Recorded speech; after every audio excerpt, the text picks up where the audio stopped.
Hello there, I'm Stuart Goldsmith, and this is another clip from my Comedian's Comedian podcast, in which I'm talking to my beloved comedy wife, Sindhu Vee. She's a phenomenal performer. You'll know her from Live at the Apollo, and she is globally recognised as an incredibly tough presence. To me, she will always be Mother Superior. And we're going to talk about parenting, also mentioning our parenting podcast, Child Labour, as well as two very important things you need to learn how to do with your child. One, build a den, and two, apologise properly. Here's Sindhu Vee. Oh, goodness me. What a privilege to listen back to yourself having a great time. And also, I mean, it really reminds me, Jess's energy is just... She is ferocious. But it's like, it's so...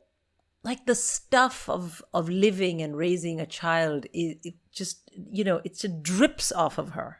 Yes, it's fierce. It's fierce joy, isn't it? I think we said at the time, it's joy. Like fierce joy. It's a fierce joy. Word. I loved it. It really reminded me. I could have listened to her for hours and hours. And also, I'll never forget you saying I over-delivered to my 2-year-old. Specifically in the realm of stories. It's so funny listening to myself walk straight into that. So what can we say about that? I mean, obviously, like in terms of so that we have something useful and meaty to give them. Well, I mean, I don't know that we need to sort of analyse it in too much detail. But I tell you what I have missed is those little check-ins when we were in the habit of recording one or two of them a week for a while. And we would have little opportunities to check in on stuff that's been going on in our parenting lives. Yeah. I had two such things. Maybe I'll share one of them with you, just bouncing off the back of that. Talking about how we play with kids. I realised yesterday, 2 days ago, I've had a fantastic weekend. The regularity, the routine of being at home during the lockdown is one of the few very good things about it for me. To not be going on 300-mile drives at incredibly random, weird times is so great. So I had a proper weekend with my kids, with my family, and on the Saturday, we're building a den downstairs, and we've got this great corner sofa that we've had the room redecorated, and it doesn't suit it anymore, and I will not let us get rid of it because it's like a corner sofa, which was always my dream, to live in a house with a corner sofa. But it's like, if you're a kid, it has 8 cushions of different sizes and firmnesses that can come off it. You can build it, you can turn it into anything. And I realised we've got this great big bit of cloth that we've been using as a sunshade in the garden. And I thought, hang on, there's a hook over there. We don't know, the house came with a hook in the ceiling. We put mirror balls on it or Christmas stars, whatever. And so I thought, if we hook the cloth to there, then we can lead it down and connect it, and we can build the biggest den we've ever built. And my son was like, no, he's in the moment. He's so contrary. He keeps saying, yes, but also. But and it's not yes and. What he means is no. And so he goes, yes, but also I want to do my one. And so I kind of was like, but you don't understand. We could what I meant was, I would have killed for this amount of building materials to make a den. I have some sense of what is possible in the world of den building and what is extraordinary. You do not, you 4-year-old. Why don't you let me run this? Of course, he inferred that, even though I wasn't saying it, because he was putting his foot down. And I actually stopped and said to him, I know what's going on here. I've just realised. I'm sorry.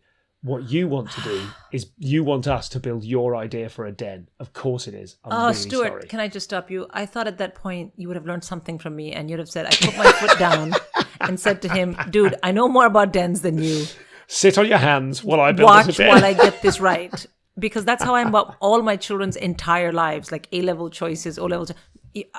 I know more. Even just yesterday, I was telling them the same. But of course, you're like, I put my foot down and I said sorry. I'm like, yeah. But it was appropriate. It was an appropriate apology. Here's a question. When did you last apologise to one of your children? In fact, I was going to tell that story, so it's very timely that you asked me. We are psychically connected. I apologized to my middle child, who's a teenager, yesterday. Now, I just want to quickly put the concept of apology into context. Indian parents typically don't apologize to their children. But because my mother trained as a therapist when I was 16, she learned about apologizing and compassion and the fact that relationships with parents are two-way streets.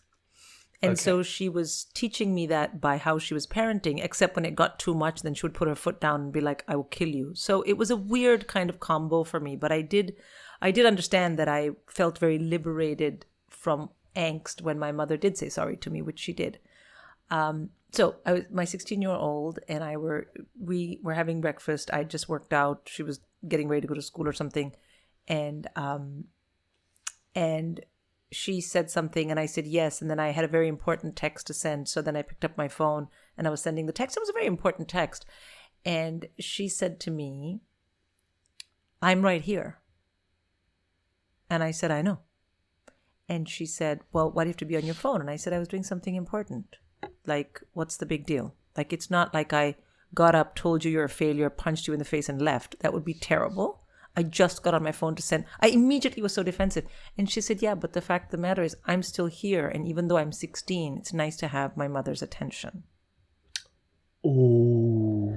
And she said it very sweetly. And I looked at her and I said to her, "It's so weird because you guys are the only things I think about." And she said, "Yeah, but I can't tell that through your head."